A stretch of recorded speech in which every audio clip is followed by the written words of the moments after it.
I want to get your thoughts on The Voice. There's no use pretending, is there, that the coalition now isn't out to defeat The Voice as a political ploy to severely damage Anthony Albanese and his government?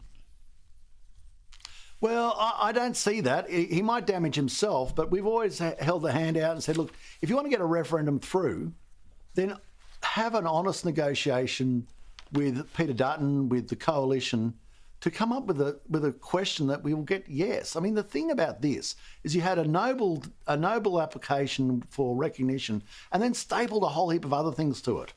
And then at the start, sort of, as we go into this constitutional marriage, we're going to be told the information as we walk out of the church, not into the church. And we've got to know everything before you walk in, not on the way out. It's too late. But once you decided to oppose this, it becomes your political imperative. As Phil Curry quoted in a text message on the weekend in the Australian Financial Review, a coalition figure telling him that we can't win the election unless we defeat the Voice solidly.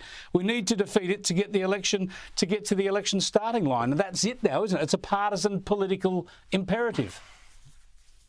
Well, Chris, I think that it might be an outcome, and I'm not going to argue with you with that, but I don't think it was ever the imperative as we went in.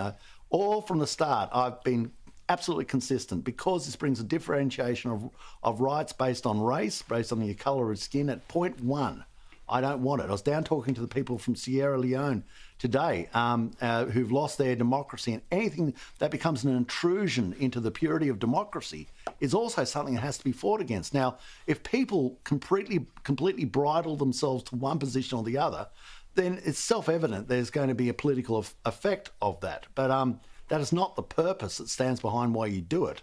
That absolutely not.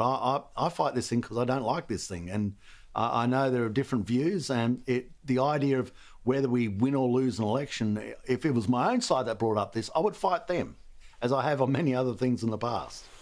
Good to talk to you again, Barnaby. Appreciate your time. Always a pleasure. Thank you.